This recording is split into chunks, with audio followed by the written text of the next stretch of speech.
Nebraska versus Cincinnati is a prove it game. Yes, it is. This first game of the season. Go out and prove it. There's two areas in which Nebraska needs to prove it, and there will be indicators as to whether or not Nebraska has a good season. First one is the offense. The offense needs to come out and look crisp. It needs to look like it knows what it's doing. It needs to minimize mistakes, false starts, holding penalties, turnovers.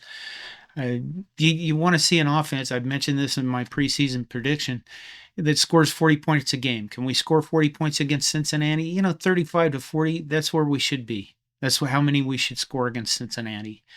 If you see an offense that looks sloppy, if it looks like we're doing the same crap we've done the past few years where people don't know what they're doing, or the other big key indicator will be mental toughness. In the past few years, Nebraska's had this tendency to have a mistake tear them apart and they can't recover from it mentally, and then they just walk around the field the rest of the day. If we see any of those things, it's pretty much an indicator that we're going to be the same old, and that's the way the season's going to go. The other thing is run stopping. Defense can stop the run. Cincinnati's going to run the ball against us.